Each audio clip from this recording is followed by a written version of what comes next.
cóclea y una posterior que está el vestíbulo, el sáculo del utrículo y los canales semicirculares, ¿no? Esto tiene que ver básicamente con la audición y esto tiene que ver básicamente con el equilibrio, ¿no? Es importante que vean pues cómo al cortar esta cóclea, ¿no? Esta cóclea tiene 2 vueltas y media y incluye pues en su interior el órgano de corte, que es el órgano básicamente de la audición, ¿no? Está separada pues por la rampa vestibular, la rampa timpánica y la rampa media, donde está las células ciliadas internas y externas. Acuérdense que estas células tienen movimientos a través de sus cilios y mueven una membrana que se llama tectoria. Ahí se da la conducción a través del ganglio coclear para la vía auditiva, ¿no? Entonces, el órgano de Corti es el órgano principal ahí de la audición, ¿no? 2 vueltas y media. Es importante que sepan esto, que la cóclea tiene 2 vueltas y media. ¿Por qué? Porque a medida de que se va acercando a la punta, los tonos graves se encuentran en la parte superior y los tonos agudos, o sea, las frecuencias que van desde 10.000, 8.000, 6.000 Hz, están en la parte basal. Y en la parte del helicotrema, que es la parte superior, están los tonos más graves. Y ya van a ver cuando vean las patologías cómo se afecta más frecuentemente la parte basal, es la primera que se afecta. 2 ventanas, hay una ventana oval que ahí articula la platina del estribo y va hacia la rampa vestibular, y la ventana redonda donde está la rampa timpánica. Importante que se acuerden de esta ventana redonda porque por ahí es donde se introducen los implantes cocleares, que ya vamos a ver a continuación. ¿Qué es importante de la vía auditiva? La vía auditiva pues tiene varias neuronas, ¿no? Desde que sale de la cóclea hasta que llega al lóbulo temporal, a la corteza, ¿no? Pasa por el ganglio geniculado medial, pasa por la protuberancia. No está abierta la de atrás, abran la de atrás para que por ahí vayan. ¿Qué es importante? Hay, hasta que llega a la corteza hay 5 neuronas, ¿no? La del núcleo geniculado medial, que es la 5ª neurona antes de llegar a la corteza, es la más importante y ya vamos a ver en un estudio que se llama potenciales evocados auditivos, cómo se estudia. Entonces, ¿qué tienen que saber? Es la más importante y ya vamos a ver en un estudio que se llama potenciales evocados auditivos, cómo se estudia. Entonces, ¿qué tienen que saber de la vía auditiva? La vía auditiva, ahí está el primer ganglio, el espiral, los núcleos cocleares, el complejo olivar, el tubérculo cuadrigémino, y acá está la 5ª neurona, ¿no? Eso es lo que habíamos hablado. El laberinto posterior pues tiene que ver básicamente con el equilibrio. Ya eso lo van a estudiar en la próxima clase, en la última clase, todo lo que es equilibrio. Pero tiene que ver que están los canales semicirculares, que son 3, el sáculo y el utrículo, ¿no?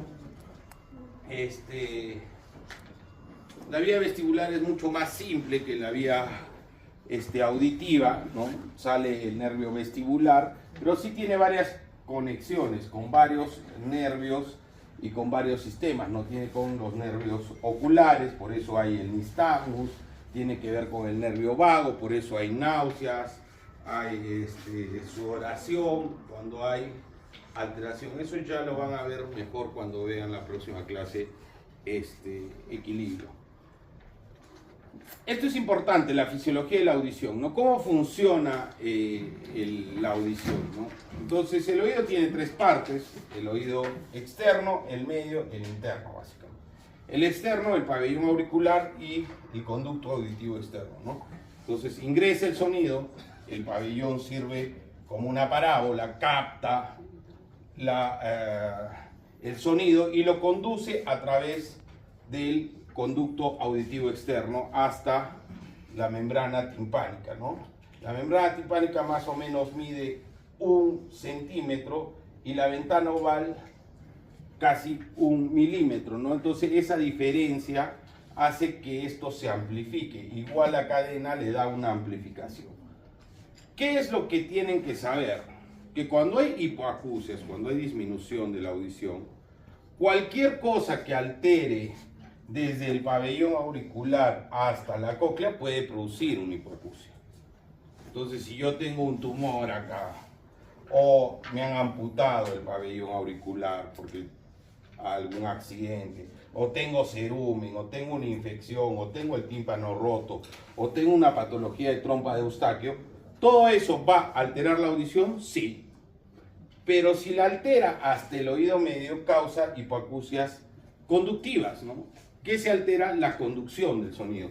Si acá hay cerumen, pues choca el sonido y no pasa adecuadamente, ¿no? Si el tímpano está roto, no vibra adecuadamente, ¿no? Si tengo una autoesclerosis, que es una fijación de la platina del estribo, pues la cadena no funciona adecuadamente y da hipoacusias de conducción. Entonces, si algo ya afecta el oído interno, que es donde el sonido ya se transforma en energía, ya no es una de conducción, sino es una neurosensorial. Así es que la presbiacusia, el trauma acústico, la sordera súbita, que son patologías que afectan el oído interno, la cóclea, van a producir hipoacusias neurosensoriales, ¿no? Entonces, ahí está, ¿no? El oído externo y el oído medio conducen y amplifican por dos mecanismos: diferencia entre el área del tímpano y la ventana oval, 14:1 más o menos, y relación de palancas de la cadena auricular. Todo lo que produzca alteración a este nivel, hipoacusias conductivas. El oído interno transforma el estímulo sonoro en eléctrico. Todo lo que afecte el oído interno, la cóclea, hipoacusias neurosensoriales, ¿no? Los tonos graves están en la última espira, lo que habíamos visto. Los tonos agudos están en la espira basal, abajo, junto a la ventana redonda. El oído humano, más o menos, tiene la capacidad de captar entre 16 hercios y 20.000 hercios, ¿no? Eso es el repaso que más o menos, muy breve, muy rápido, de oído, ¿no? ¿Para qué? Para ir hacia esto, ¿no? ¿Qué pasa cuando un paciente viene con síntomas auditivos, ¿no? Entonces, ustedes el próximo año que ya estén haciendo su internado, van a ver pacientes, ¿no? Que van a venir a la emergencia, o por la consulta, o por una interconsulta con problemas de oído, hipoacusia, tinnitus, otorrea, ¿no? Entonces, ustedes tienen que hacer una historia clínica muy breve, ver los antecedentes, ver los síntomas, averiguar estos síntomas. Y uno de los principales exámenes que tienen que saber hacer es la otoscopía, ¿no? La otoscopía es el examen del conducto auditivo externo y del tímpano y parte del oído medio, ¿no? Si ustedes ven acá, esta es cómo se mira una otoscopía, ¿no? Para hacer la otoscopía hay que rectificar el conducto, que significa volverlo recto, porque el conducto es sinuoso, es como una S. Entonces, jalando hacia arriba y hacia afuera el pabellón, pues lo volvemos recto, introducimos el cono auditivo y podemos apreciar una imagen más o menos. Tienen que saber identificar las principales partes: el ánulus, que es esa parte más blanquecita, que es el anillo, cómo se inserta; el triángulo luminoso, que está en el cuadrante anteroinferior, este es un oído derecho, ¿no? El ombligo, que es la parte central; el mango del martillo, y la pars tensa y la pars flácida, ¿no? Entonces, eso tienen que hacer cuando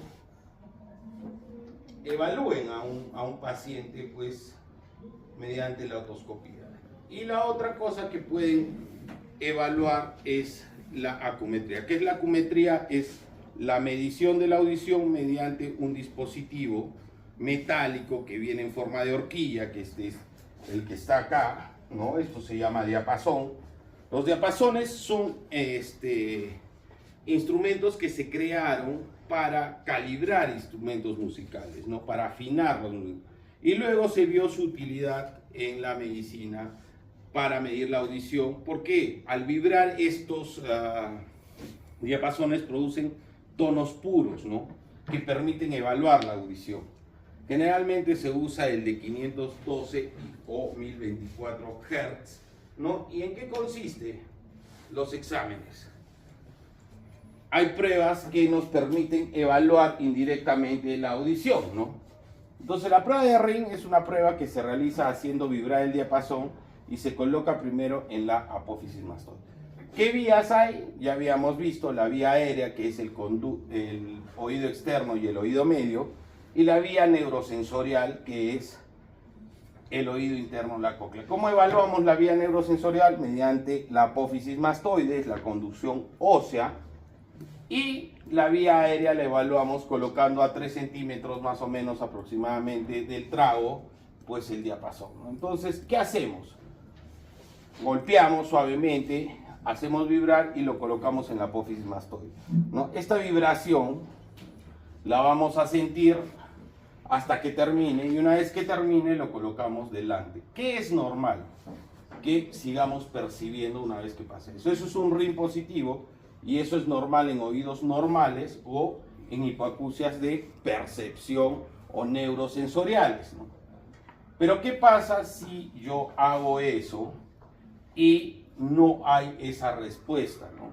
Esto es un ring negativo, que quiere decir que la vía ósea está mejor que la aérea, y eso lo vemos en hipoacusias de transmisión, ¿no? El falso ring, que es cuando existe sorderas severas, profundas, que es la cofosis, puede darnos un ring negativo y no es conductiva, sino es una cofosis, y esto se debe a que hay conducción contralateral, ¿no? Básicamente tiene que ver cuando es ring positivo y negativo. Y la segunda prueba se llama Weber. ¿Qué hacen? Hacen vibrar el diapasón y lo colocan en la línea media. Puede ser en el vértex, puede ser en la zona frontal, puede ser en la zona de los incisivos, ¿no? ¿Y qué pasa? Lo normal es que no lateralice, ¿no? Que yo sienta el sonido igual hacia esta vibración, igual hacia ambos oídos, ¿no? Pero ¿qué pasa si la vibración se va más hacia el oído que uno refiere que esté enfermo? O sea, lateraliza hacia el oído enfermo. Eso lo vemos en hipoacusias de transmisión, ¿no?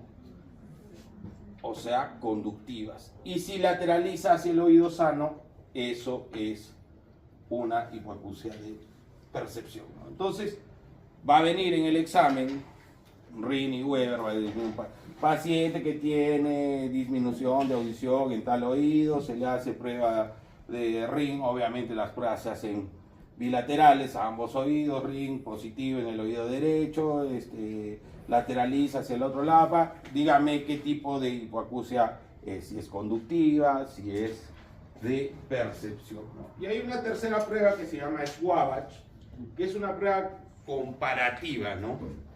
¿Qué hace esta prueba? Compara el oído del examinador con el oído del paciente que está enfermo, ¿no? Entonces, yo hago vibrar el diapasón, me lo coloco en la apófisis mastoides y contabilizo cuántos segundos pues percibo la vibración, ¿no? Digamos que percibo 10 segundos. Si el paciente al hacerle percibe lo mismo 10 segundos o un porcentaje de 10 para arriba o para abajo, de 10% más menos, o sea, si percibe entre 9 y 11, eso está normal. Pero ¿qué pasa si percibe menos tiempo? Eso se considera un Schwabach acortado, y eso nos acerca hacia hipoacusias neurosensoriales. Y si el Schwabach está alargado, percibe más de lo que yo he escuchado, esto nos conduce a hipoacusias de conducción, ¿no? Entonces ya han visto que con acumetría yo más o menos ya puedo descartar si es una hipoacusia de conducción o neurosensorial, ¿no? Entonces, si es una hipoacusia conductiva, la lesión estará en el oído externo o en el oído medio, y si es una hipoacusia neurosensorial, estará en el oído interno, en la cóclea, ¿no? Entonces, si bien es una prueba subjetiva, existe una prueba poco más específica, que es la audiometría. ¿En qué consiste la audiometría? Pues es la medición de la audición, así de sencillo, mediante el uso de tonos puros, ¿no? Entonces, ¿qué es lo que observamos en una audiometría? En una audiometría hay una cabina, que es una cabina sonoamortiguada, donde va el paciente, y tenemos un audiómetro, ¿no? Ahí pueden ver, hay dos perillas. Entonces, en la audiometría tenemos en el eje vertical los decibeles, que es la intensidad del sonido, que generalmente va de 0 a 120, o de menos 10 a 120. Esa es la intensidad del sonido que nosotros podemos mandar. Y en la otra perilla está las bandas de octava, los hercios, ¿no? Que van desde 125 hasta 8000. 125, 250 son los tonos graves, 500, 1000, 2000 y 3000 son las frecuencias conversacionales, y 4000, 6000 y 8000 los tonos agudos. Ya habíamos visto que estos tienen una distribución en la cóclea, ¿no? Desde la parte basal hasta el helicotrema, que es la parte superior, ¿no? Entonces, es muy sencillo. El paciente acude porque tiene alguna deficiencia auditiva o porque se quiere hacer una medición de la audición, pues va a sacar un brevet, algún examen de rutina. Entonces, se le explica al paciente qué es lo que se va a hacer. Entonces, el paciente tiene que, ideal, no haber viajado en 24 horas, no haberse expuesto a ruidos muy intensos en 24 horas, tener una otoscopía normal, hay que hacerle una otoscopía previa, y se le explica al paciente pues en qué consiste el examen, que va a introducirse en esa cabina, que el paciente se le va a colocar unos audífonos que tienen dos colores, si han visto alguna vez, tienen el rojo y el azul.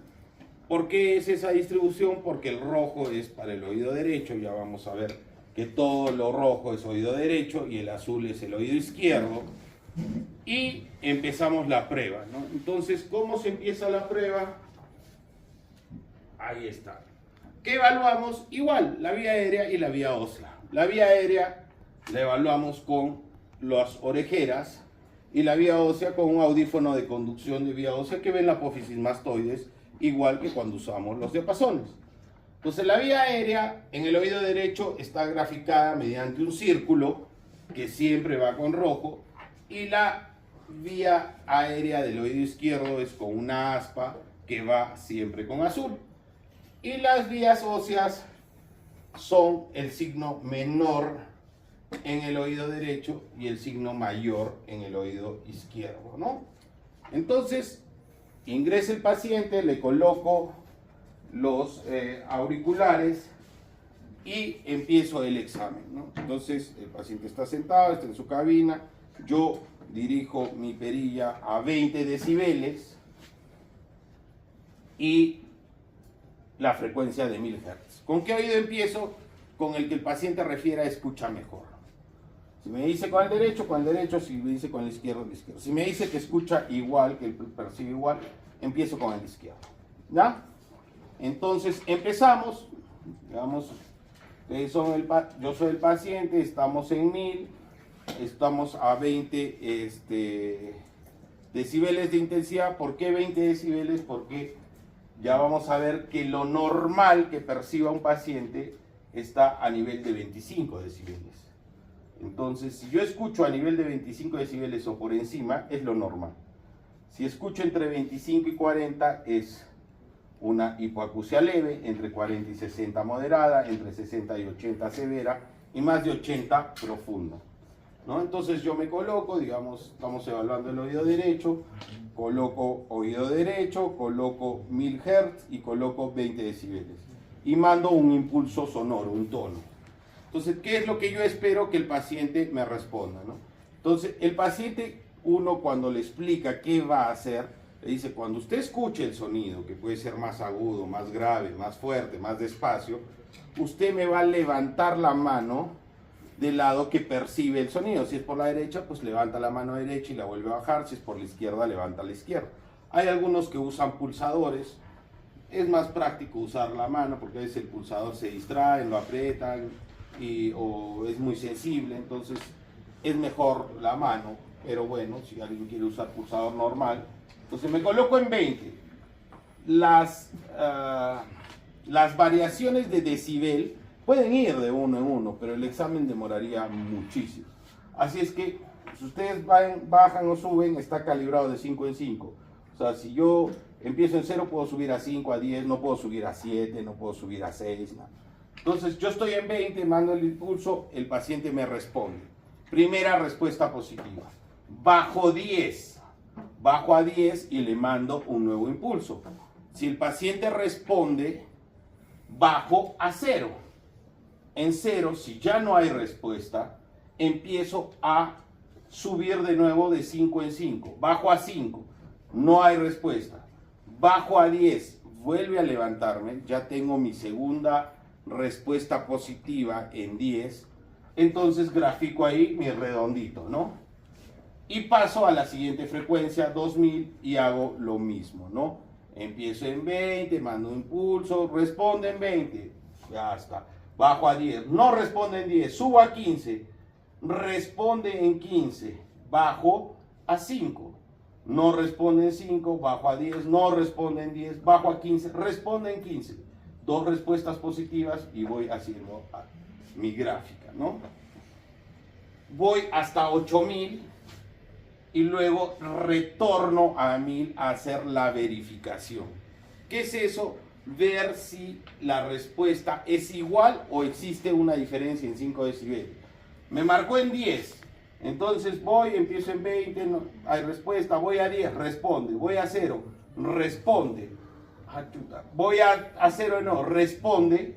Hay una diferencia de más de 10 decibeles entre lo que me está respondiendo, tengo que volver a empezar y tomo el mejor valor. En este caso sería 0, porque la primera me respondió 10, y ahora 0, empiezo en 0 y hago de nuevo y la verificación.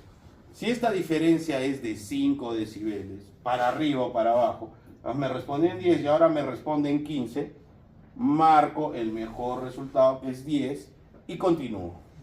A 500, a 250 y a 1000.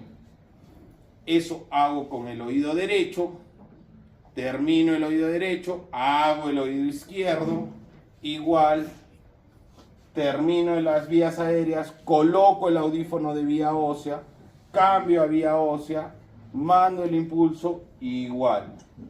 Siempre empiezo a nivel de la respuesta aérea que tuvo, ¿no? Si tuvo respuesta aérea en 20, empiezo la ósea en 20.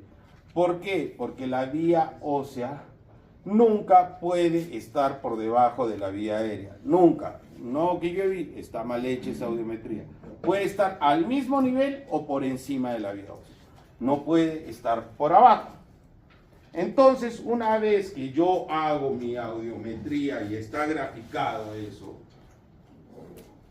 esto es una escala de frecuencias de sonido para que vean por qué las frecuencias que están entre 500 y 3000 son las más importantes, ¿no? Ahí están la mayor cantidad de fonemas, ¿no? La B, la P, la O, la E, la... Por lo tanto, son las frecuencias que nos permiten conversar, ¿no? 125 a 250 las graves, 4000 a 8000 las agudas, ¿no? Los ruidos pueden ser tan intensos como una sirena, como un despegue de avión que tiene más o menos 120 decibeles, hasta ruidos muy suaves como la caída de una hoja que tiene 0 decibeles, ¿no? Entonces, una vez que termino, ya habíamos visto que la hipoacusia puede ser leve, moderada, severa, ¿no?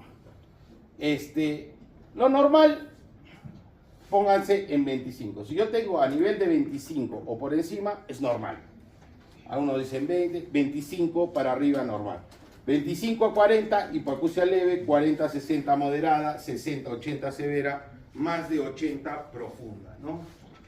Y luego obtenemos esto es un gráfico, esto es un audiograma, ahí claramente ven graficadas las vías aéreas de un oído derecho y de un oído izquierdo. Trazo mi línea en 25. ¿Todo está por encima de 25? Sí, todo está por encima de 25. Acá solo hay vías aéreas. ¿Por qué? Porque se supone que la vía ósea va al mismo nivel o por encima. Entonces, si la vía aérea está normal, la vía ósea va a estar normal. No puede estar alterada. Entonces, si yo tengo dos oídos normales, ¿qué diagnóstico es? Normoacusia, ¿no? Normoacusia o audición normal, ¿no? Pero, ¿qué pasa acá? ¿Esta es una hipoacusia? Sí. ¿Por qué? Yo trazo, acá estoy en 25 y nada está a nivel de 25 ni por encima. 25 a 40, nada. De 40 a 60 ya aparecen algunas. Entonces, ¿cómo se hace básicamente para saber? Porque acá, doctor, tengo una en 50, puedo tener una en 70 y una en 110. ¿Qué tipo de hipoacusia es esa? Pues 50 me dijo que era moderada, 70 es severa y 110 es profunda. Se saca un promedio de las frecuencias conversacionales. 500, 1000, 2000, ¿no?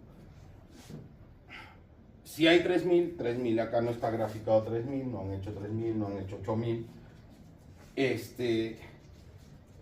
Y acá tengo 500.000, acá tiene 65, acá tiene 75, ahí tiene 80. Más o menos el promedio estará alrededor de 75. ¿Qué tipo de hipoacusia es esa? Severa, ¿no? Es una hipoacusia severa. Entonces yo ya sé con eso si es leve, moderada o severa. Ya sé que es severa. Y ahora me falta saber si es neurosensorial, si es conductiva o si es mixta. Y eso es muy sencillo. ¿Qué hago? Comparo las vías. Acá está la vía aérea y la vía ósea, ¿no? Entonces, si ambas vías están afectadas, o sea, están por debajo de 25, que es este el caso, y no hay un gap, una diferencia, entre la vía aérea y ósea se permite hasta 15 decibeles de diferencia. Si es más, eso ya es patológico.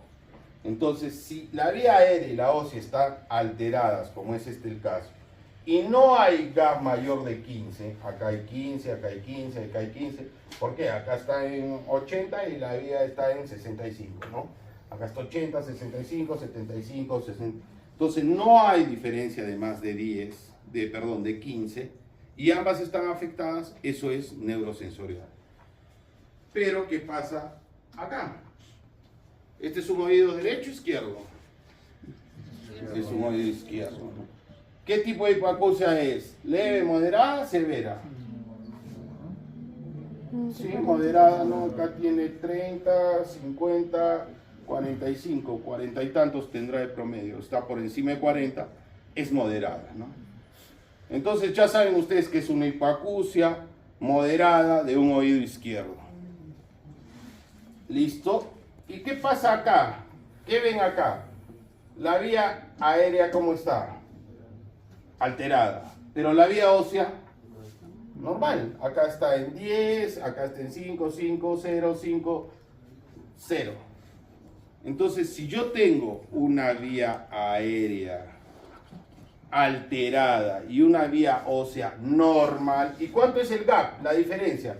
Comparen, 25, 40, 40. ¿Es más de 15? Sí. Esto es una hipoacusia conductiva. Vía aérea alterada, vía ósea normal, gap mayor de 15 decibeles. Pero existe una...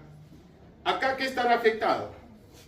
El oído externo o el oído medio, ¿no? En la neurosensorial, ¿qué estará afectado? En la anterior, el oído interno. ¿Pero puede haber afectación de ambos? Sí. Son raras las patologías que dan afectaciones tanto del oído medio como del oído interno. Las otitis medias crónicas de larga data, las timpanoesclerosis de larga evolución, pueden alterar tanto la vía, el oído medio como el oído interno. Y nos da este tipo de hipoacusias. Si es que se dan cuenta y esto estuviera normal, digamos que acá está 0, acá está 30, y esto estuviera alterado y esto estaría normal, sería una conductiva. Pero acá ambas vías están alteradas, ¿no? La vía aérea, este es un oído derecho, este es una hipoacusia severa, está acá en 80, 70 y hasta un promedio de 70 más o menos tiene de decibeles en frecuencias conversacionales, y ambas están alteradas, sí, pero ¿qué diferencia hay acá? El gap, ¿no? es mayor de 15, ¿no? Acá es 60, 30, 30, acá es 80 y 35, 45, ¿no? Entonces, cuando ambas están afectadas y hay un gap, es una hipoacusia mixta. Entonces, ya con esto, ustedes pueden practicar y ver, es algo que de repente van a empezar a hacer, porque ya muchos te traen sus audiometrías, a veces te dicen, me he hecho en el trabajo, me han indicado esto, porque ya se hace de rutina en las empresas, ¿no? Y ya ustedes podrán saber si es una normoacusia, una hipoacusia leve, moderada, severa, neurosensorial, conductiva mixta. Entonces, si bien las audiometrías convencionales van de 125 a 8000, hay audiometrías que son de altas frecuencias. Ya habíamos visto que el oído podía escuchar desde más o menos ¿cuánto? ¿Cuánto? De 16 a 20.000 Hz, ¿no?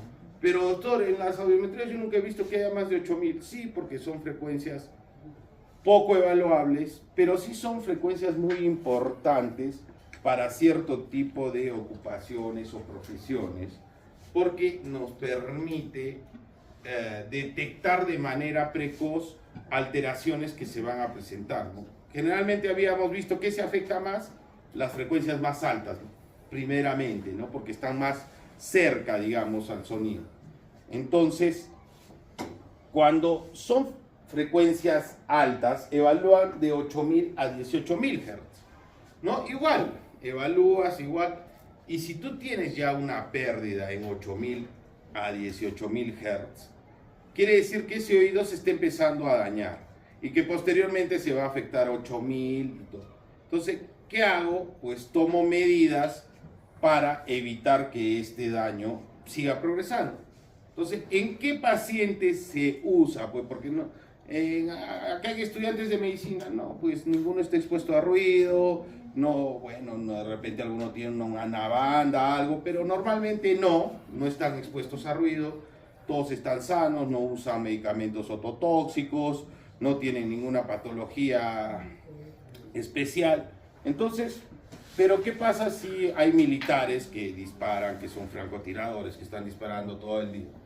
Entonces, si yo encuentro un francotirador que ya empieza a tener lesiones en 18000, 16000, 10000 Hz, lo más recomendable es que le diga, mira, ¿sabes qué? Si vas a seguir como francotirador, pues vas a tener luego problemas de audición.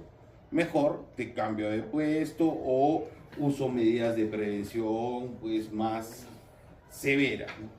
Por ejemplo, si es un paciente que toma medicamentos de forma crónica, diuréticos porque es hipertenso y empieza a hacer alteraciones en la audición y son medicamentos ototóxicos, pues le suspendo, le cambio de medicación y evito un futuro daño, ¿no? Ya, habíamos visto que la audiometría que usa para evaluar tonos puros, ¿no? Ruidos, sonidos. Pero hay una audiometría que usa palabras, entonces se llama logoaudiometría, porque es con palabras. Entonces, sí, doctor, pero ¿cuál es la diferencia? Que yo mido acá una cosa que se llama discriminación, ¿no? Muchas personas pueden escuchar, pero no entender, ¿no? Entonces, yo uso palabras, igual el paciente está en la cabina, yo coloco a 25 decibeles, tengo mi micrófono y le doy, tengo un listado ahí de palabras, ¿no?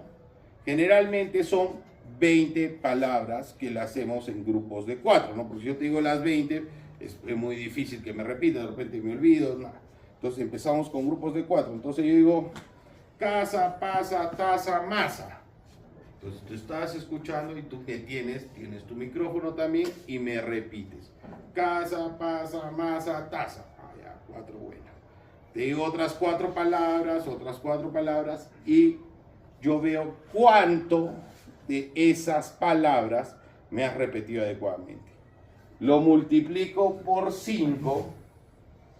20 por 5 es 100, es el porcentaje máximo de discriminación. es lo adecuado. Por encima de 90 se considera bueno. Entonces, ¿qué pasa? Ya habíamos visto con los pacientes que tienen pues alteraciones de la audición, sean conductivas o sean neurosensoriales. El que tiene conductiva, ¿qué va a pasar?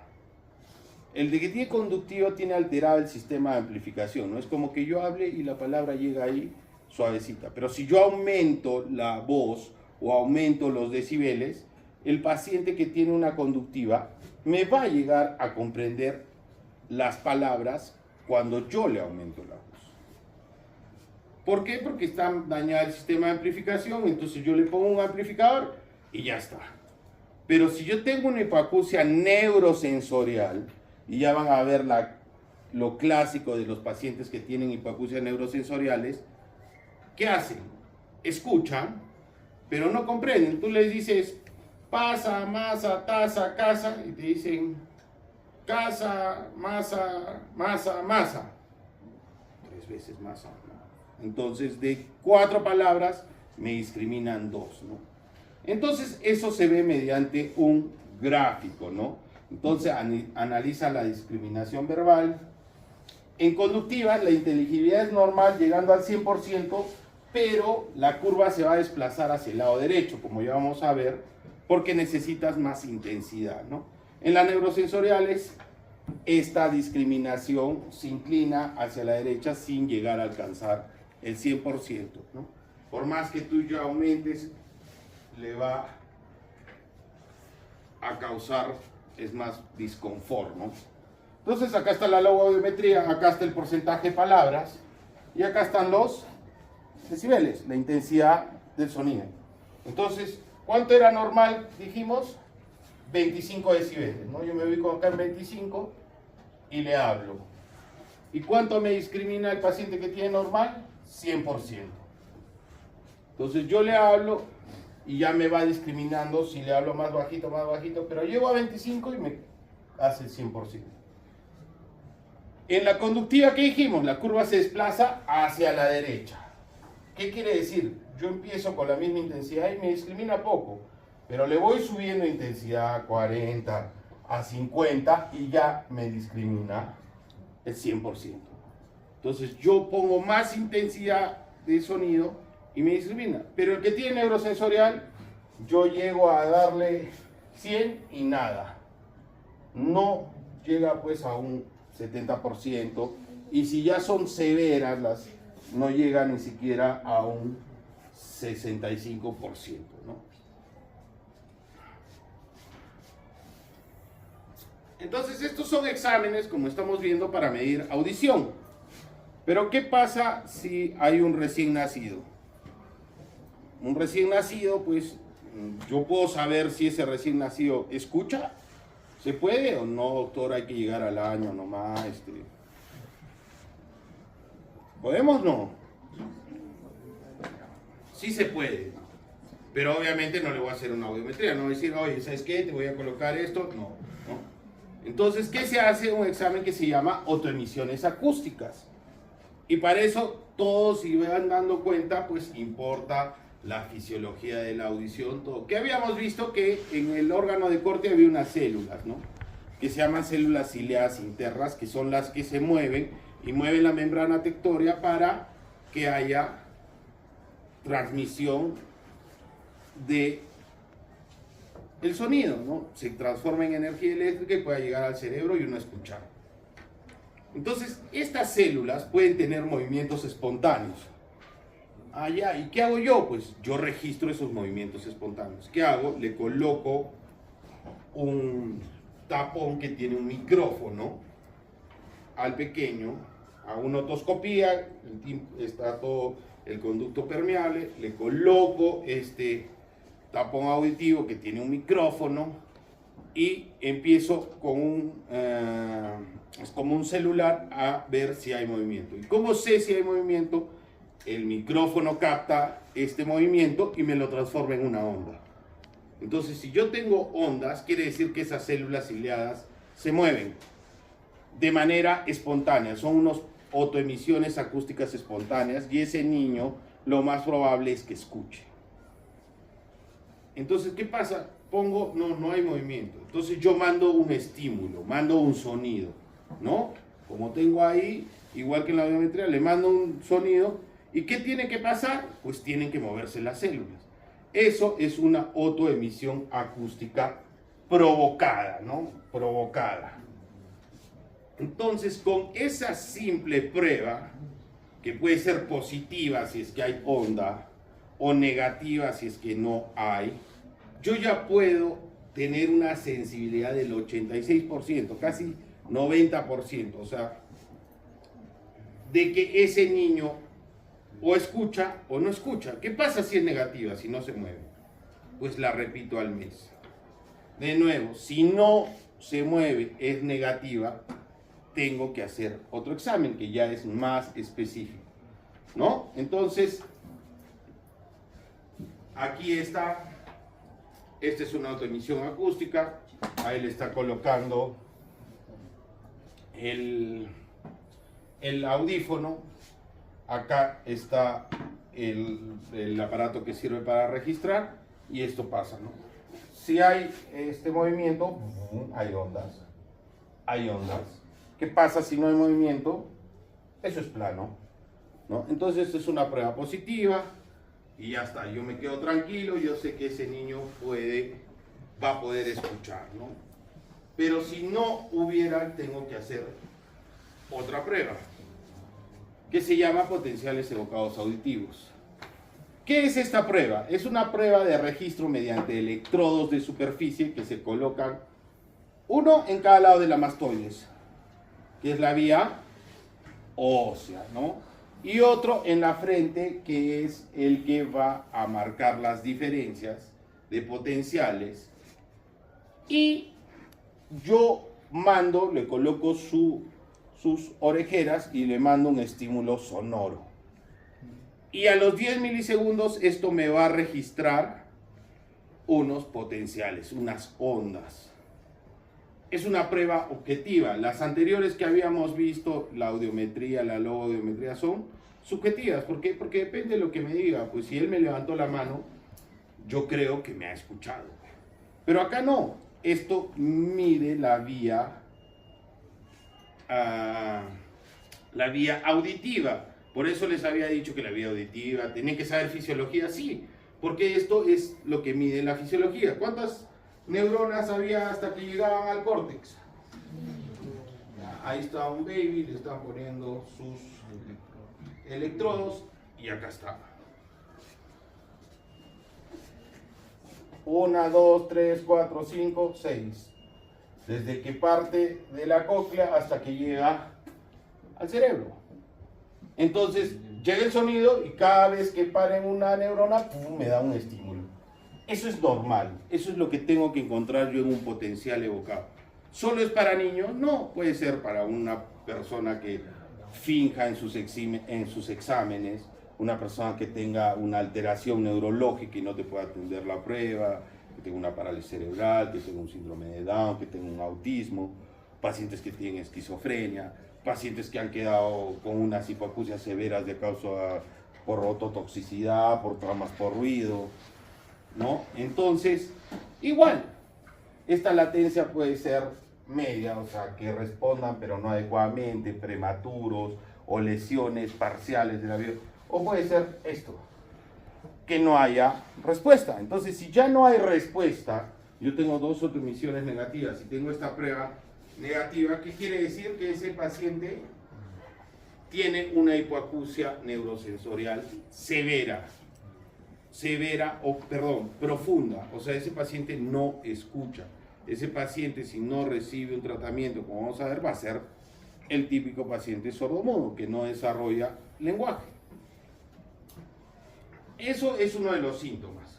Otro de los síntomas, que es un síntoma molesto, que es un síntoma que se podría hablar 10 clases de esto y no llegar a ningún consenso, pero ustedes, ¿qué tienen que saber? El acúfeno o tinnitus es un sonido subjetivo. ¿Qué quiere decir? Es un sonido que no está en la naturaleza, ¿no? O sea, ustedes ahorita pues escuchan pues como que se está tocando una puerta, todos lo escuchan, pero si alguien viene y les dice, yo estoy percibiendo como que se ha ido un canal de televisión, o estoy percibiendo un latido y yo no lo escucho, es un sonido subjetivo, que generalmente puede afectar uno o ambos oídos. Generalmente es constante, el paciente tiene todo el día ese sonido, que generalmente aumenta cuando el paciente está en sitios que no hay ruido, ¿no? Cuando ya se va a acostar o cuando se levanta temprano, y que causa pues disconfort a veces al hacer sus actividades, ¿no? Entonces, ¿por qué esto es tan complejo? Porque se ha estudiado mucho, se ha visto que es una cocleopatía, que hay una alteración en la cóclea, ¿ya? Se ha logrado determinar. Entonces es un síntoma de lesión coclear, ¿ya? Entonces si alguien viene con un tinnitus, lo más probable es que tenga una lesión en la cóclea. Que esto genera, ¿qué? Aumento de ciertos neurotransmisores como glutamato, que causa alteración en la vibración normal entre células ciliadas internas y externas, y es como dicen, como una epilepsia, o sea, un foco exógeno de transmisión de sonido en la vía auditiva, y no tiene un tratamiento, generalmente, sobre todo cuando son crónicos, ya tienen más de 2 semanas, ¿no? Entonces, ¿qué hago pues cuando llega un paciente con tinnitus a mi consulta, me suma? Determinar si es agudo o es crónico.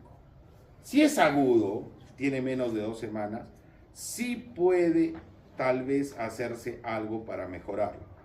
¿Qué hay que hacerle? Hay que hacerle audiometría, hay que hacerle logoaudiometría, hay que hacerle impedanciometría, hay que hacerle un examen de imagen para ver el oído interno. ¿Cuál es el examen de imagen más adecuado para ver oído interno? La resonancia magnética, ¿no? O sea, si quieren evaluar oído interno, resonancia magnética; si quieren evaluar oído medio, tomografía. ¿Ya? Entonces yo estudio a este paciente, y si de repente el paciente viene y te dice, sí, ¿sabe qué? Ayer estaba en un concierto, he estado creo muy cerca al parlante y ahorita me duele un poco el oído, tengo tinnitus, y uno le da un protector de oído que puede ser la acetilcisteína, un antiinflamatorio que puede ser un corticoide, eso puede mejorar porque es algo agudo, ha pasado menos de 2 semanas. Pero si es algo crónico, yo tengo este ruido hace 3 años, doctor, no sé, me enfermé y desde ahí lo tengo, ya es un tinnitus crónico, y en tinnitus se han probado miles de medicamentos, ansiolíticos, se han probado vasodilatadores, se han probado neuroprotectores, todo, pero ninguno es efectivo, ¿no? Entonces el paciente que tiene tinnitus, o acúfeno, ya sabemos qué es la lesión: la cóclea, descoordinación entre células ciliadas externas e internas, aumento de glutamato, fenómenos de reorganización cortical, actividad eléctrica aberrante, ¿no? Es lo que dicen como una epilepsia, ¿no? Entonces, eso ya se ha visto y se está tratando de ver, ¿no? Si es agudo o si es crónico, ¿no? Igual hay que hacer anamnesis, exploración, hay que hacer evaluación de los trastornos asociados a hipoacusia, audiometrías, resonancias, videonistamografía, potenciales evocados, todo para descartar que no haya una patología agregada, porque como es una lesión de la cóclea, puede ir acompañado de un tumor, puede ir acompañado de un Meniere. Entonces, si yo descarto todo y solo hay el acúfeno, pues tengo que evitar esto, ¿no? Tratamientos farmacológicos pueden ser sedación, y lo que más ayuda es esto, ¿no? La terapia cognitivo-conductual. ¿Qué es eso? Entonces ya el paciente, yo estudié todo, pues tiene un acúfeno, no sé qué darle, el paciente dice, me molesta demasiado, doctor, no puedo dormir, le doy ansiolíticos, ¿no? Ah, ya, para que descanses mejor.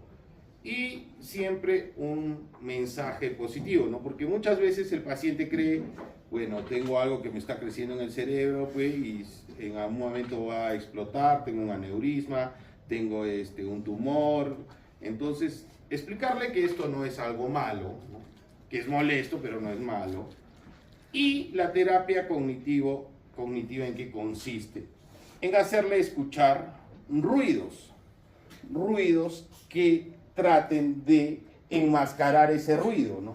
Entonces yo le coloco, a veces puedo colocarle audífonos, si es que tiene hipoacusia, o le hago escuchar un ruido, así como te hacen tomar una pastilla, pues le hago escuchar ruido 15 minutos en la mañana y 15 minutos en la noche durante un periodo de un mes, 2, 3, lo que pueda hacer, y el paciente empieza a sentir menos molestia con el ruido. ¿Le quito el ruido? No. Entonces ustedes ven que un paciente cuando tiene acúfenos, si está así ahorita en una conversación, dice, no me molesta cuando estoy en la calle. ¿Por qué? Porque los otros ruidos enmascaran su ruido. Entonces, ¿cuándo le molesta? Pues llega a la casa, ya se va a dormir, ya apagaron los televisores, ahí está haciendo bulla, molesta. Entonces, si yo le hago escuchar un ruido, lo enmascara y ya no le molesta. Entonces, en acúfenos tienen que saber eso, y tienen que saber que si hay un acúfeno, que sí tienen que tratar de encender las alarmas, que es el acúfeno pulsátil, ¿no? Cuando viene el paciente y le dice, ¿saben qué? El corazón en el oído, doctor. Yo siento boom, boom, boom. Es pulsátil, o sea, me pulsa. ¿Por qué? Porque ese acúfeno sí está asociado a alteraciones cardíacas como hipertensión, valvulopatías, aneurismas, malformaciones arteriovenosas, y tengo que tratar de descartar esas patologías. Porque si tiene un tumor, sí lo voy a poder operar y va a desaparecer. Si tiene una hipertensión que no está controlada, puedo controlar la hipertensión y va a desaparecer. ¿Correcto? Ahí están tumores glóbulos, estenosis, valvulopatías. Tratamiento, ya hemos visto pues que básicamente es sintomático y el ruido, ¿no? Y finalmente,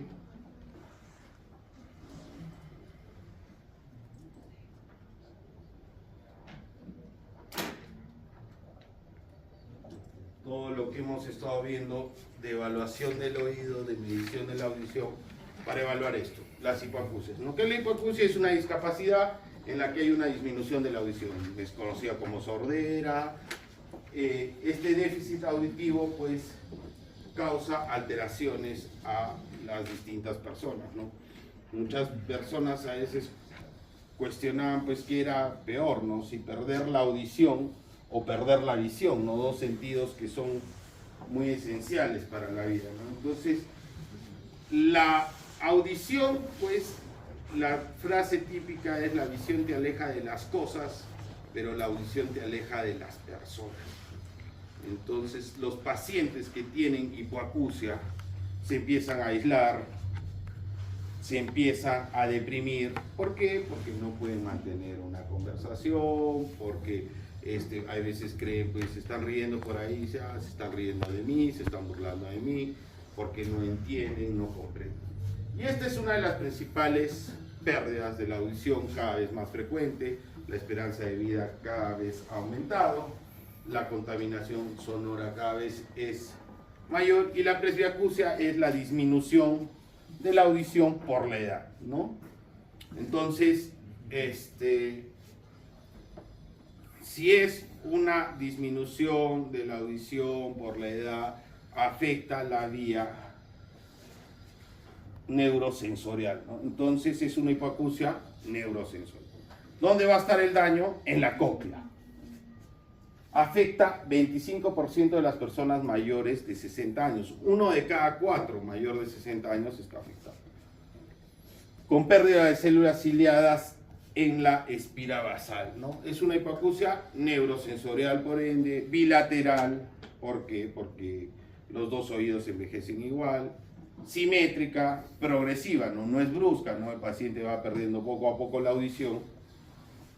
¿Y se acuerdan que vimos de la logoaudiometría? Mala inteligibilidad de la palabra, ¿no? Entonces, generalmente, ¿dónde se empiezan a dar cuenta? Pues cuando están en ambientes en los que hay ruidos externos, ¿no? Entonces, es el típico paciente que ustedes van a ver que se acerca, ¿no? Acerca el oído hacia la fuente sonora, tú le estás hablando y de repente te pone el oído más cerca, o es el paciente que te pide que le repitas, ¿no? Tráeme ese vaso. ¿Qué? Entonces, ellos escuchan tráeme, pero ya no comprenden, ¿no? Entonces, eso los lleva a tener conductas de aislamiento, de depresión, todo. Afecta principalmente las frecuencias agudas, como lo habíamos visto, y posteriormente va yendo hacia las conversacionales. Paciente entre 20 y 40 años, ya ven que ya empieza a tener un poco de disminución en las frecuencias agudas. A los 60 años ya empieza a alterar las frecuencias de la conversación, ¿no? Entonces ya empiezan a tener ese déficit, ¿no? Y conforme vamos aumentando en edad, la curva es descendente cada vez más. ¿Qué hacer? Hay que medirles, hay que hacerles una audiometría. Lo que vamos a encontrar es una hipoacusia neurosensorial, que puede ser leve, moderada, severa. En base a lo que encontremos, que podemos ayudarle usando prótesis auditivas. Las prótesis auditivas ayudan hasta deficiencias de 70 decibeles, ¿no? Ese es un decibel de corte, ¿no? Si yo tengo hipoacusias severas hasta 70 decibeles, ¿un audífono me puede ayudar? Sí. Ahora, ¿el audífono tiene que ser en un solo lado? No, generalmente tiene que ser bilateral, ¿no? Es igual que los lentes, ¿no? Nadie tiene solo, pero este ojo lo tengo bien. Sí, pero igual usas bilateral, ¿no? Igual son los audífonos, ¿no? Se calibran de acuerdo a las pérdidas que haya en cada oído, ¿no?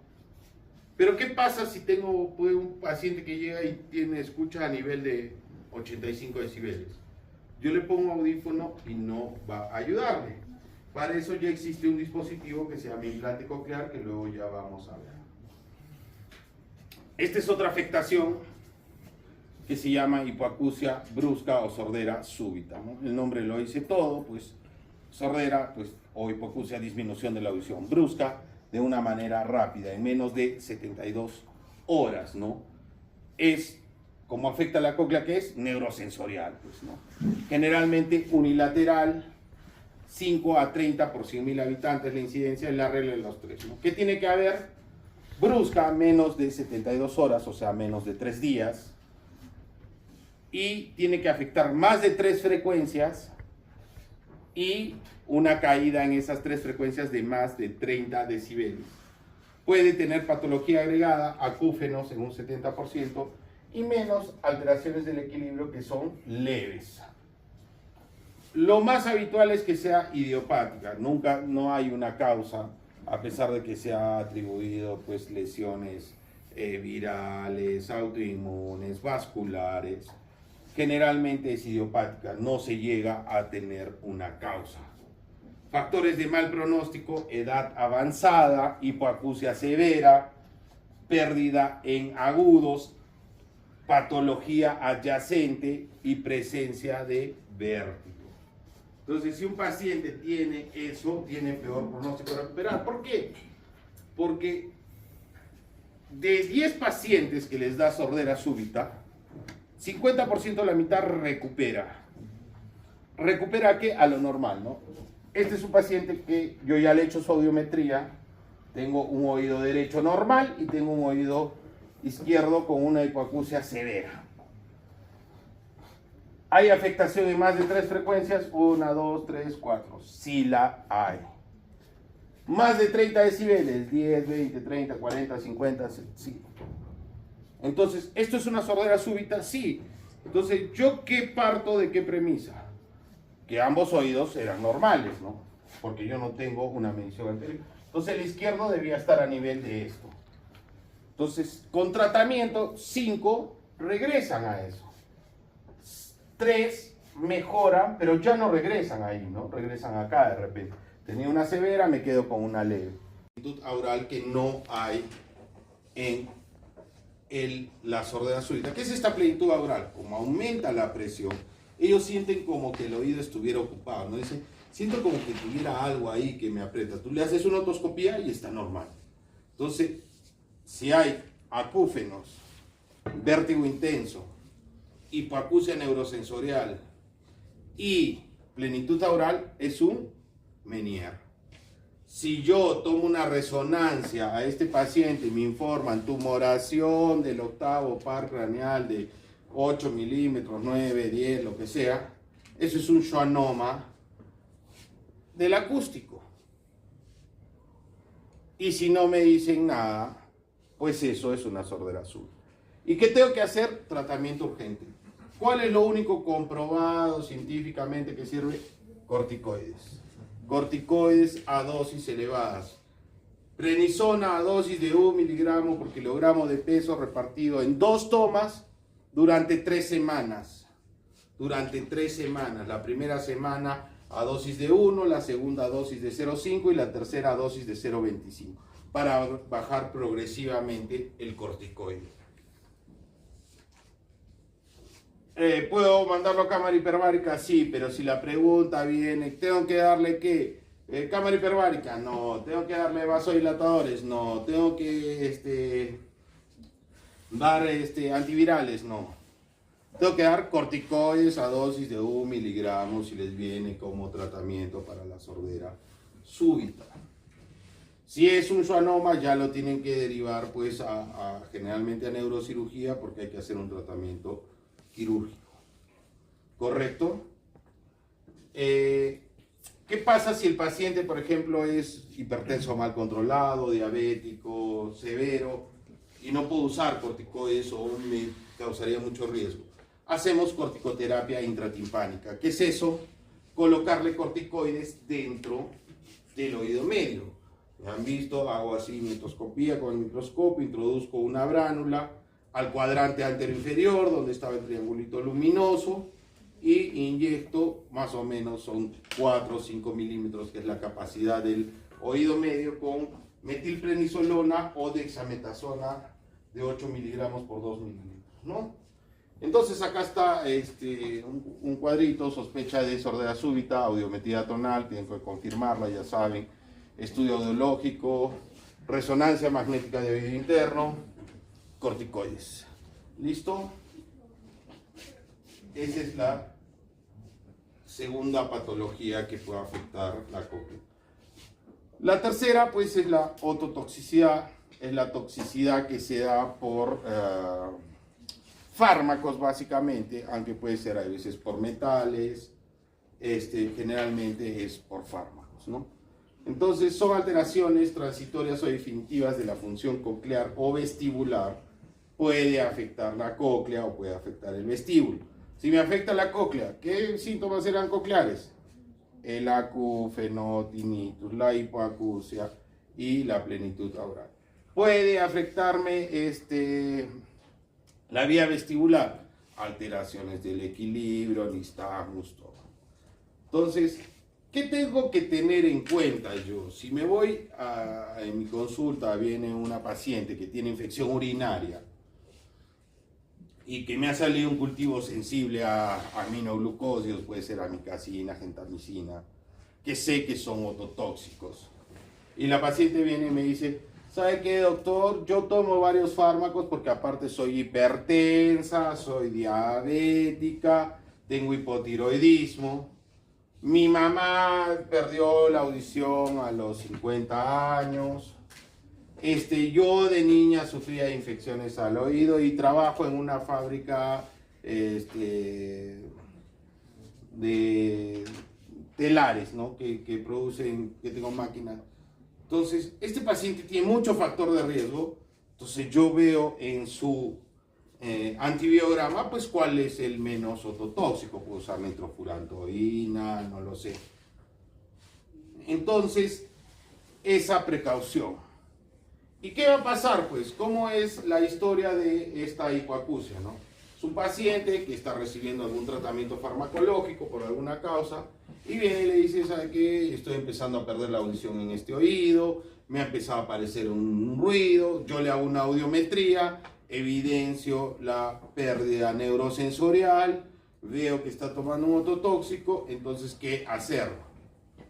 Lo primero, suspenderlo, pues, si puedo suspenderlo, ¿no? Ah, no, señor, usted es hipertenso, está tomando hidroclorotiazida, vaya donde su cardiólogo y que le cambie a otro medicamento. ¿Lo puedo suspender? Sí. Pero ¿qué pasa pues si viene una paciente y me dice, soy paciente oncológica, estoy recibiendo una quimioterapia por un cáncer de mama, estoy recibiendo cisplatino? Yo le digo al oncólogo, ¿puedes reemplazar el cisplatino? No, ese es el esquema que necesita. Pues tengo que darle un otoprotector como acetilcisteína, reducir factores de riesgo y decirle pues tranquila, pues es prioritario usar el fármaco y esperemos que esto no cause mayor daño, ¿no? Esto va a ser una pregunta porque va a venirle alguno de estos, que hay una toxicidad por urea, que seguro les va a venir en el examen, que es paciente con insuficiencia renal crónica terminal en hemodiálisis. Entonces, ¿qué pasa? Estos pacientes tienen que tener un régimen dietético estricto, líquidos estrictos, no se pueden pasar, tienen que controlar su peso y toman 20 y 30 pastillas diarias, que es el insuficiente renal. Entonces viene un insuficiente renal y de repente me dice, me ha bajado la audición. Chuta, tú dices, a ver, sí, toma 20, 30 pastillas, sí, es ototóxica, pucha, no le voy a poder suspender. Le hago una audiometría, efectivamente una hipoacusia neurosensorial, y le digo, bueno, vamos a ver, regrese a su control. Se va a dializar, porque se dializan cada 3 días, y viene el paciente, le hago audiometría y ya está normal. Sí, doctor, ya se me destapó, no sé, pues seguro tenía algo tapado. ¿Qué es eso? Toxicidad por urea, ¿no? Entonces el paciente empieza a acumular urea porque no dializa, porque no funciona el riñón. Entonces la urea empieza a afectar el nervio auditivo, empieza a bajar la audición, se dializa, normal, ¿no? Ya ven, la toxicidad puede ser vestibular, vértigo, mareo, inestabilidad, coclear, tinnitus, hipoacusia, plenitud aural, ¿no? Y acá están un listado de los principales fármacos, aminoglucósidos a la cabeza, ¿no?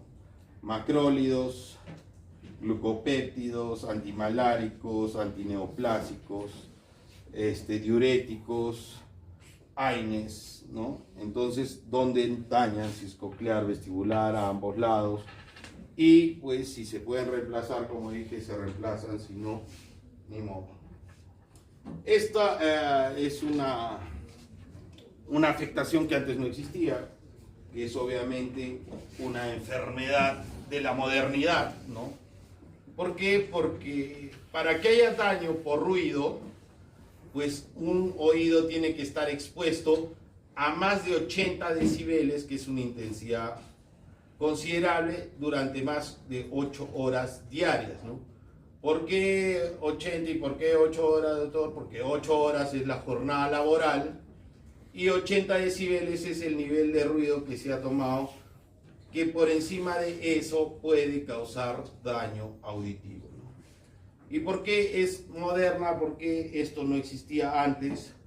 Porque todos los ruidos pues casi empiezan con la segunda revolución industrial, la creación de la máquina de vapor y la creación de máquinas, ¿no? Antes en la naturaleza, si ustedes se van a la selva, pues, y están ahí y viven ahí y no hay máquinas y no hay radios y no hay bandas de música, no van a encontrar en la naturaleza niveles de 80 decibeles por encima, ¿no? Pues el rugido de un león pues podrá llegar, pero eso es un minuto, pues no. Entonces, antes no existía, sí, no existía, ¿no? Solo hay muy pocas cosas que, por ejemplo, veían personas que vivían cerca a cataratas, ¿no? Las caídas de cataratas, por ejemplo, sí causan niveles, pueden causar niveles por encima de 80 decibeles. Antes no había autos, no había nada, pues ahora hay autos, conciertos, bocinas, audífonos, máquinas a cada rato. Entonces es una enfermedad que puede ser aguda, trauma acústico agudo, cuando yo me expongo a un ruido muy intenso, de breve duración. Por ejemplo, si ahorita acá explota una granada, pues obviamente la onda expansiva sonora va a causar puede causar ruptura timpánica, destrucción de la cadena osicular, otorragia y alteración de la cóclea con una hipoacusia irreversible por la exposición a un ruido demasiado intenso. Pero eso no es lo más frecuente, no es más frecuente que explote una granada. Pero sí es más frecuente pues que trabajes en una fábrica donde hay mezcladoras, chancadoras, martillos neumáticos, toda la minería, toda la textilería, todo lo de cemento, las grandes cementeras, pues usan máquinas que tienen niveles superiores a 80 decibeles. ¿Y qué hacemos? Pues, ¿hay algo que se puede hacer? Pues sí, lo único que se puede hacer es protegernos de ese ruido, ¿no? Entonces, ¿qué pasa? Ahorita estamos en clases, pues acá no hay niveles superiores a 80 decibeles, normal, nadie está usando tapones, ni orejeras, ni nada. Pero si acá estaríamos trabajando en una empresa textil y ahorita hay máquinas que medimos con un decibelómetro, ponemos acá y vemos esa máquina arroja 90 decibeles. Todos teníamos que estar con protección auditiva porque es la única forma de evitar el daño. No hay otra forma, no hay cirugía, no hay fármacos, nada. Entonces la regulación de la medicina ocupacional trata de hacer eso, pues, de que las empresas evalúen todas sus máquinas y pongan advertencias a las zonas que son de ruido, ¿no? Entonces hay peligro de ruido, debe usar protección auditiva, ¿no?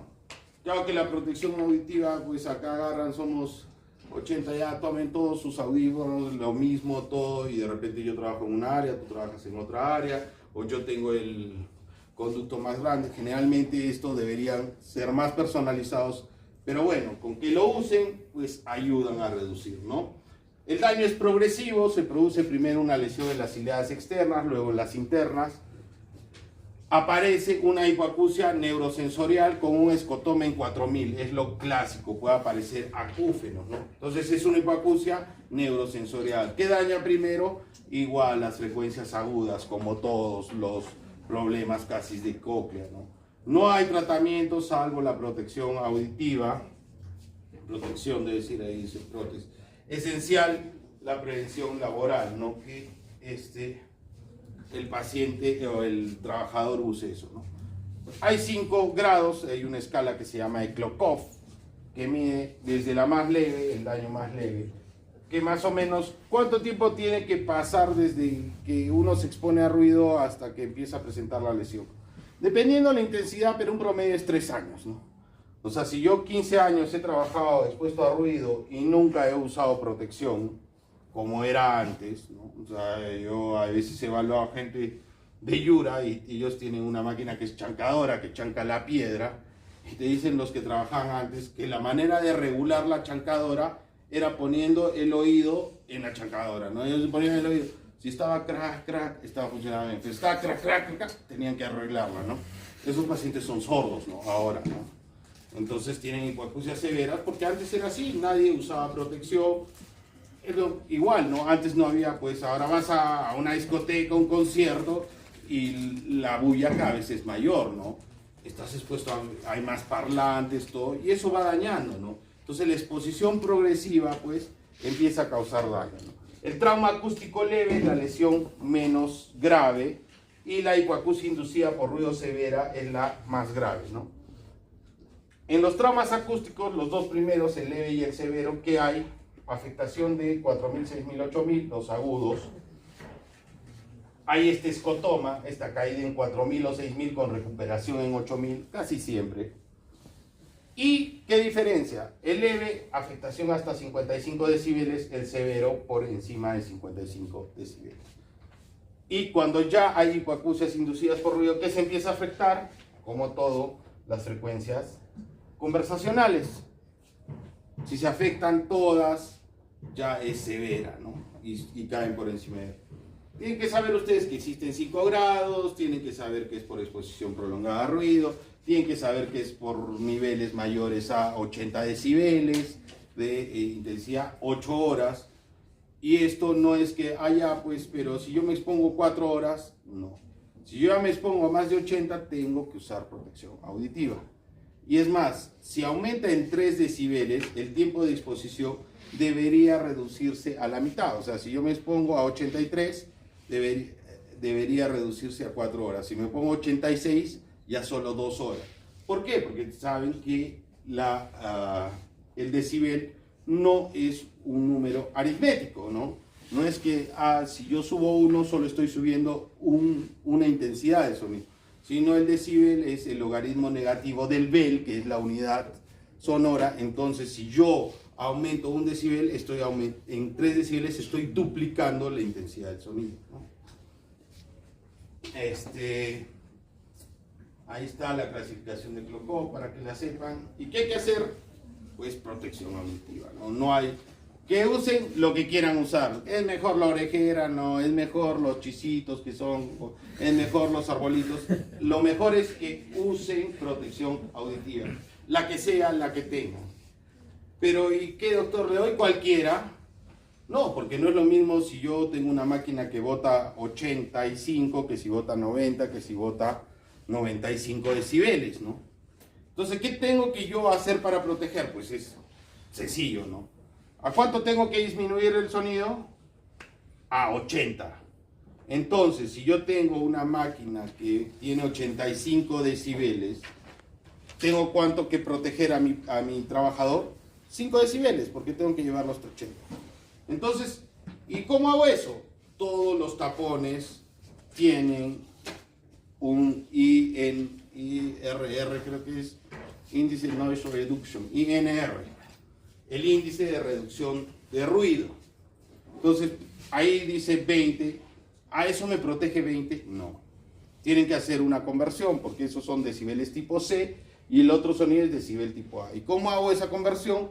Le resto 7 y lo divido entre 2. Y eso es lo que protege un protector auditivo. O sea, si tiene 27, ahí dice 27 decibeles protege, se le resto 7, 20. Lo divido entre 2, 10. Ese me protege 10 decibeles realmente. Entonces, si yo tengo un trabajador que esté expuesto a 85, ¿le sirve? Sí. Pero si tengo un trabajador que esté expuesto a 95, ¿le sirve? No. ¿No? Porque solo le protege 10.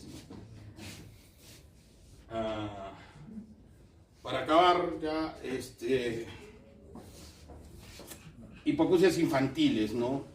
Ya habíamos visto, pues, esto es una patología que un adulto, pues, te la puede decir, ¿no? Yo escucho menos por este oído, estoy hablando por celular, me pongo por el otro lado, siento que no escucho igual, y puedo acudir o, manifestar eso. Pero los niños generalmente no lo hacen. Entonces, ¿qué se ha visto en países de primer mundo? Pues, hacer screening neonatales, ¿no? En toda Europa, niño que nace, niño que tiene autoemisiones acústicas. Acá se hace, no se hace, ¿no? Entonces, ¿qué hacer acá para evitar? ¿Por qué? Porque mientras más temprano yo haga el diagnóstico de una hipoacusia y de un tratamiento adecuado, el pronóstico es mejor.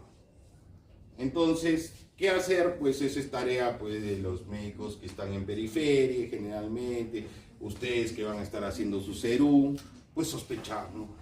¿Y cómo sospecho? Pues de acuerdo al crecimiento del niño, ¿no? Entonces, desde 1 o 2 meses yo puedo ver que ese niño, sí, hay síntomas que yo ya puedo ver, ¿no? Generalmente tienen la sonrisa, ¿no? Que ellos cuando escuchan un sonido que es familiar, el de papá, la mamá, pues sonríen, tienden a ubicar fuentes sonoras, tú le pones una música por acá atrás, él trata de buscarla, ¿no? Entonces, yo puedo empezar a sospechar, sí, ¿no? Entonces, las hipoacusias, generalmente el 80% de los casos se inician en el primer año de vida, entonces tengo que tratar de diagnosticarlos en el primer año de vida. Claro, si hago autoemisiones, pues a todos, pues no se me escapa a nadie, ¿no? Entonces, las hipoacusias pueden ser prelocutivas, perilocutivas o poslocutivas. ¿En base a qué tiene que ver eso? Al lenguaje, pues. Si yo no desarrollo lenguaje, estoy antes de los 2 años de edad por alguna causa congénita o adquirida, a los primeros meses he quedado sordo totalmente con una hipoacusia profunda, pues es una perilocutiva porque nunca voy a desarrollar lenguaje. Si este niño no lo diagnosticas, no le das un tratamiento oportuno temprano, pues ese niño va a ser sordomudo toda su vida. Perilocutivas son niños que ya están entre 2 a 5 años, que nacieron escuchando, que empezaron a desarrollar algo de lenguaje, ya decían papá, mamá, trae, dame, y de pronto, nada. Hubo algo, pues una infección, un traumatismo, que les hizo perder la audición, y son los perilinguales, ¿no? O perilocutivos. Y las poslocutivas son los mayores de 5 años, que esto puede ser uno de 70, de 80, de 20, que ya desarrollaron lenguaje, hablaban y por alguna causa, una autotoxicidad, un traumatismo severo, una presbiacusia, una sordera súbita bilateral, pues perdieron la audición. ¿Y por qué es importante eso? Acá está lo que pueden buscar labor, ríen, dicen papá, utilizan palabras. Porque yo cuando hago un diagnóstico temprano puedo hacer un tratamiento porque existe un tratamiento ya. Antes estos niños eran condenados a ser sordomudos para aprender lenguaje de señas y ver cómo se veían la vida así, ¿no? Pero ahora existe un tratamiento que ya ahorita lo vamos a ver. Entonces las hipoacusias infantiles, esto va a ser una pregunta. Si nacen en el periodo prenatal, la causa más frecuente de nacer con hipoacusia es que la madre haya tenido tocho. Postnatal, la más frecuente, meningitis. Todo paciente que hace meningitis tiene que hacerle una autoemisión acústica, ¿no? Entonces, si tú tienes un niño que está rotando por pediatría y hizo meningitis, doctor, ¿sabe qué? Este niño apenas se cure, por favor que le haga unas autoemisiones acústicas, ¿no? Y ya cosas más raras, malformaciones del oído que pueden producir hipoacusia, ¿no? Entonces, ¿cómo era el screening? Lo más importante, como no es universal acá, y sí ya hay algunas autoemisiones acústicas equipos, ¿a quiénes voy a hacer? A los que tengan más grado de sospecha, a los que puedan tener mayor factor de riesgo a ser hipoacusia. Y estos son los factores de riesgo, ¿no? Historia familiar de sordera, malformaciones craneofaciales, infecciones congénitas, bajo peso al nacer, APR bajo, hiperbilirubinemia, prematuridad, ventilación mecánica, uso de fármacos ototóxicos y trastornos neurodegenerativos o del lenguaje, ¿no? Entonces, yo le hago, ¿cómo era el screening? Autoemisiones negativas, autoemisiones al mes negativas, potenciales evocados auditivos negativos, hipoacusia neurosensorial severa. Y ahí viene la gran importancia. ¿Por qué? Porque ahora existe este tratamiento, ¿no? Ya habíamos visto que un audífono te puede ayudar si yo tengo pérdidas hasta de 70 decibeles, pero si tengo más, que son las hipoacusias profundas, esto me ayuda. ¿Qué es el implante coclear? El implante coclear es un producto biomédico de alta tecnología y precisión encaminada a restablecer la audición. Miren la importancia de aquellas personas que padecen una sordera causada por la destrucción de la zona coclear, ¿no? ¿Por qué? Porque esto se pone directamente a nivel de la cóclea, ¿no? Entonces, este es el dispositivo. Entonces, acá tienen un micrófono, ¿correcto? Este es un procesador de sonido, ¿correcto? Esto es el casco magnético que va pegado a el implante, ¿ya? Y estos son los electrodos que van en la cóclea, ¿no? Entonces, esto se hace una cirugía. Entonces, acá está el paciente, ingresamos por vía mastoidea, abrimos la mastoides, hacemos un corte. Esta es la mastoides, la fresamos con un hueso, el hueso, perdón, lo fresamos y hacemos un acceso por donde ves la línea roja. Llegamos acá al oído medio. ¿Qué identificamos? La ventana redonda, ¿no? Habíamos visto que por ahí se introduce el implante coclear. Esta es la ventana oval donde está el estribo. Veo la ventana redonda y introduzco esto, unos electrodos en la cóclea, implante coclear. Estos electrodos van hasta el procesador. ¿El procesador dónde va? Entre la piel y el hueso, y lo cierro. Y acá está el receptor, y esto con un imán, ¿no? Entonces acá va el sonido, acá se procesa, se transmite a estos electrodos, y esos electrodos hacen las veces del órgano de corte.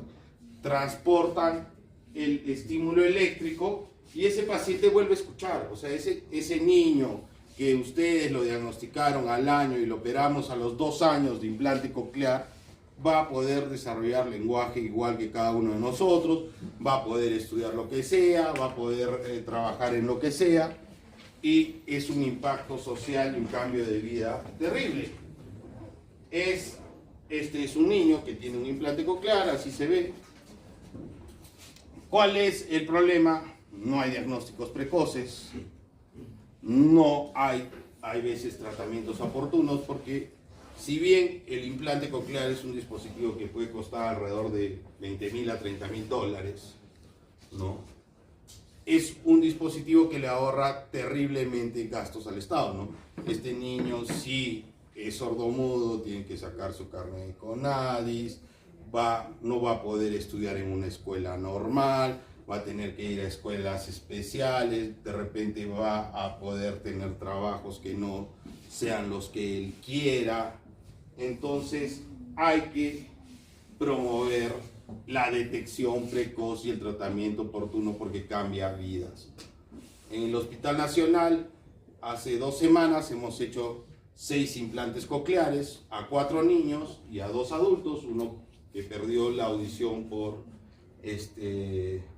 sordera súbita bilateral y uno por ototoxicidad, y que eran obviamente pacientes que tenían hipoacusias profundas, y 4 niños que nacieron sordos. Eso es todo. Gracias.